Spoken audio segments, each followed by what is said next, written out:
Chapter 13, A Subject for a Composition.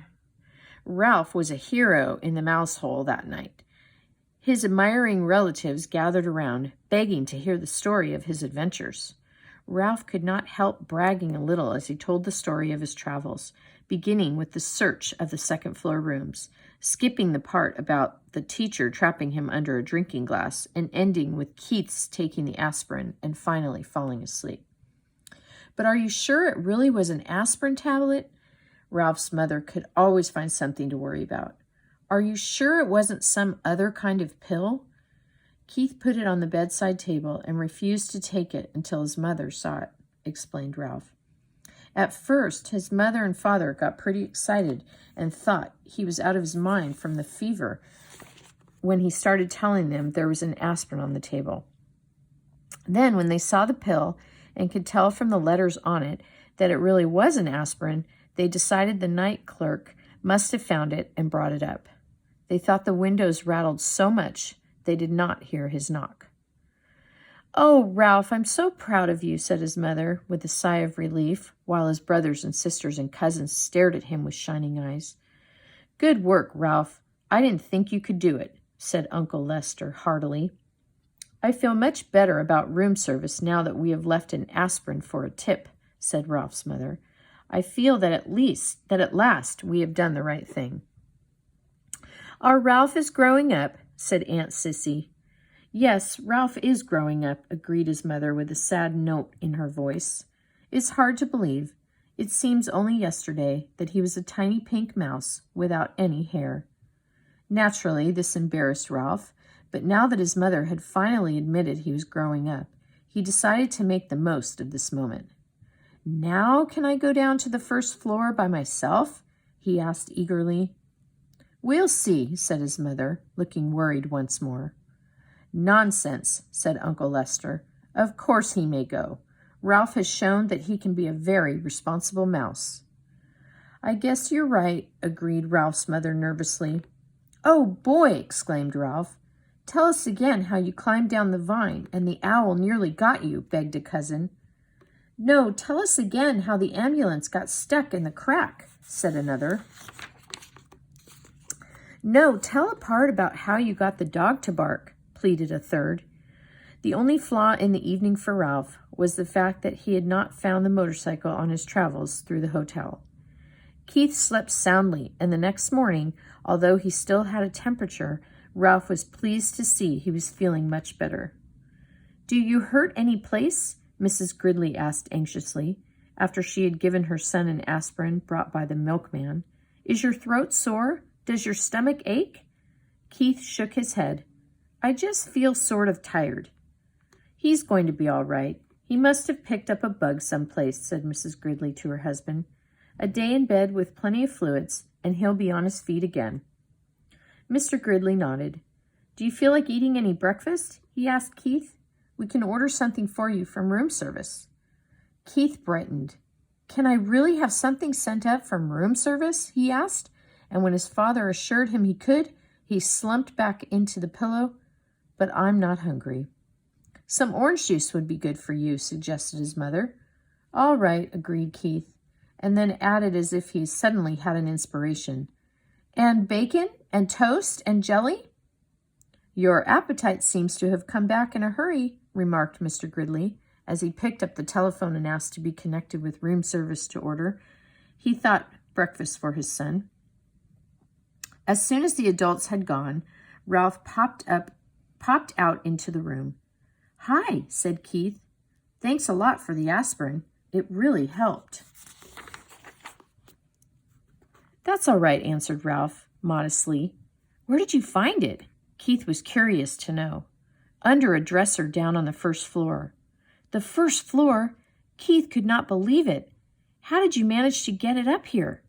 Once more, Ralph told the story of his night's adventure, skipping the part about the drinking glass, but making it sound as if he had narrowly escaped the horny talons of the owl as he traveled down the vine. "Golly!" Keith was amazed at Ralph's story. "You know what? You're a pretty smart mouse, and a brave one, too."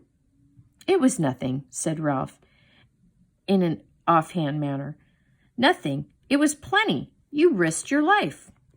The boy's admiration and gratitude made Ralph feel even prouder of what he had done. "I parked your ambulance out in the hall," he said, wanting Keith to know how responsible he was. "Your folks will probably see it and bring it in when they come back." "That reminds me, you didn't happen to see my motorcycle anyplace, did you?" Keith's question was unexpected. "Well, no, I didn't." Ralph suddenly felt less proud of himself. "But I didn't have much time to look." "Yeah, I know." Keith was sympathetic. "I just wondered." A knock at the door sent Ralph scurrying to the knothole. "Come in," called Keith. Matt entered with a tray. "Here you are, and here's your ambulance. I found it out in the hall," he said as he set the tray across Keith's knees. "Sorry to see you're under the weather." "Thank you. I'll be all right." Keith handed Matt a coin his father had left for a tip. "And thanks for bringing in my ambulance." Matt pocketed the coin. "Thank you," he said. "And by the way, this doesn't happen to be yours, does it?" He pulled the little motorcycle out of his pocket. Ralph was so excited he almost fell out of the knothole. "Hey!" Keith sat up straight, rocking the orange juice on his tray. "It sure is. Where did you find it?" "In a hamper of linen that had been chewed by mice. Or by a mouse. It fell out when the housekeeper was showing us the damage that had been done. I picked it up before anyone noticed it." "Gee, thanks. Thanks a lot." Keith accepted the motorcycle and set it on his tray. "It's my favorite. I didn't like losing it."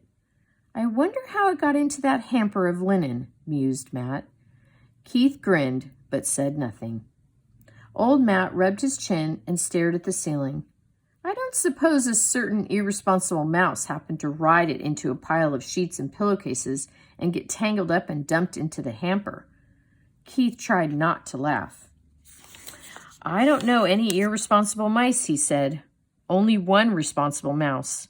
Say, how did you guess?" There isn't much around this hotel that escapes my attention," said Matt. "I saw that mouse out in the hall with the little motorcycle. I imagine he's a regular speed demon." Ralph could no longer stay out of the conversation. "I'm fast, but I'm careful. I haven't had an accident yet," he boasted, and added hastily, recalling his fall into the wastebasket. "At least not since I learned to ride the motorcycle." "If there's anything I can't stand, it's a cheeky mouse," remarked Matt good-naturedly. "What do you call getting tangled up into a lot of linen?" "What I mean is, I didn't crack up in the motorcycle," said Ralph with dignity. "He's not cheeky," defended Keith. "He's brave. You aren't going to tell the management about him, are you?" "What's the use?" said Matt. "If they get rid of these mice, more will move in. Anyway, he's a cute little fellow. It cheers me up just to think of him tearing around on a little motorcycle." If only I could, thought Ralph. There followed an unusually pleasant day for the mice. Keith stuffed the bacon and toast and jelly through the knothole. The mice feasted on bacon and jelly before the ants could get at them and stored the toast against the rapidly approaching time when Keith must leave the hotel. They slept all morning while Keith alternately napped and played with his cars. For lunch, they enjoyed peanut butter sandwiches again. Ralph did not sleep well that afternoon. He found himself thinking of the tantalizing glimpse he had had of the ground floor and of all the opportunities it offered mice. Crumbs in the dining room, leftovers in the kitchen, scraps in the garbage. He lay daydreaming on a pile of shredded Kleenex. He could see himself on the first floor pilfering crumbs in the dining room at night after the guests were in bed. And from the dining room, he would go to the kitchen right past the night clerk, who was sure to be asleep. If only he could make the trip on the motorcycle. The thought of the motorcycle put an end to Ralph's daydream and made sleep impossible. After tossing about on his bed of Kleenex, he got up and poked his head out of the knothole. Keith was awake, lying back on the pillows with his cars behind him. He smiled wanly at Ralph. "How are you feeling?" asked Ralph. "Sort of tired," answered Keith.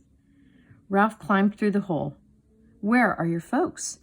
"They went out for a little while. They'll be back. I'm supposed to take a nap." "Are you going to?" asked Ralph. I'd rather talk to you.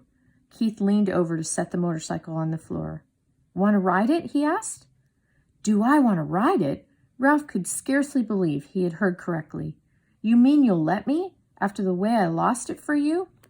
You proved you could be responsible when you brought me the aspirin, explained Keith. You're more grown up. Thanks, said Ralph modestly. I guess mice grow up faster than boys. Keith sounded as though he longed to grow as rapidly as a mouse. You grow a little bit every day, Ralph said as he removed his crash helmet from its hiding place behind the curtain. I guess you're right, agreed Keith. My dad measures me every 6 months against the door jamb of our kitchen back in Ohio, and each mark he makes is higher than the last. But I never feel myself growing. You wait long enough and you will be a grown-up. Ralph felt as if he had said something very wise as he slipped the rubber band on his crash helmet around his whiskers. I guess so, Keith slumped back on the pillows. But it takes so long. I grew up, didn't I? Asked Ralph. You said yourself I had become a responsible mouse. Yes, you did, said Keith thoughtfully. I guess that's part of the secret. Just getting bigger isn't enough. You have to learn things like not taking off down a steep hill on a bicycle when you aren't used to handbrakes. Stuff like that. Ralph walked with a slight swagger to the motorcycle, grabbed the hand grips, and threw his leg across the seat. He remembered to pick up his tail before he started. He took off across the carpet and circled the room, covering the rough parts under the dresser and chair, and coming to a halt beside the bed. She has good balance on a rough road, said Ralph with authority. She's a mighty fine machine. Say, Ralph, said Keith, suddenly sitting up, how would you like to come with me when we leave the hotel?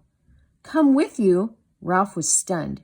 He had expected to live and die in the Mountain View Inn, and now he was being offered the opportunity for travel that he had dreamed of. Yes, come with me to San Francisco and then back to Ohio. Ralph's first thought was the motorcycle.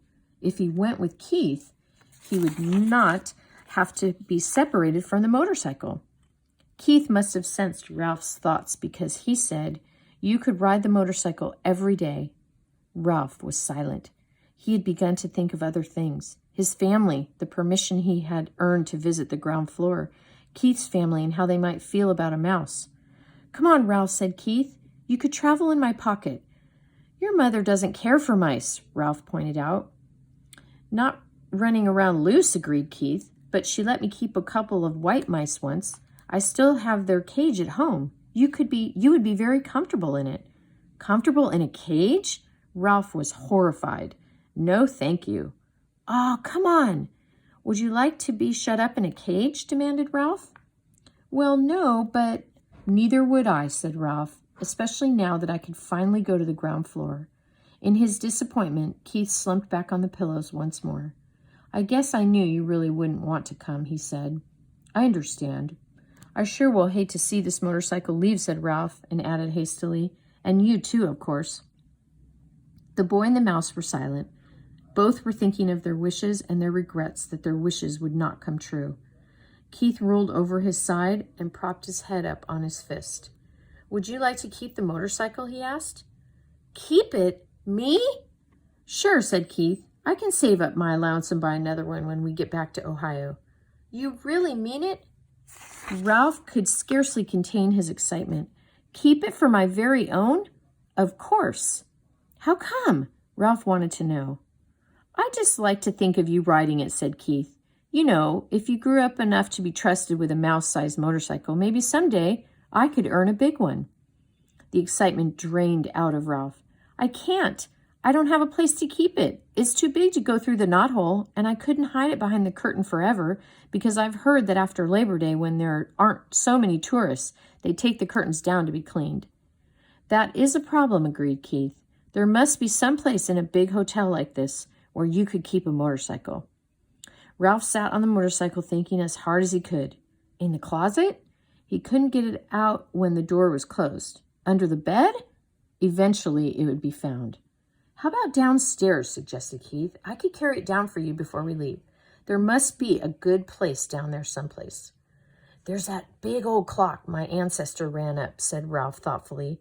Nobody ever cleans under it, but frankly, I don't care to have it striking over my head. Keith thought a while. How about that big television set in the lobby, he asked. The noise shouldn't bother you because you would only go under it at night when everyone was asleep. Yes, Ralph was excited. That's a perfect garage. I saw it when I got the aspirin.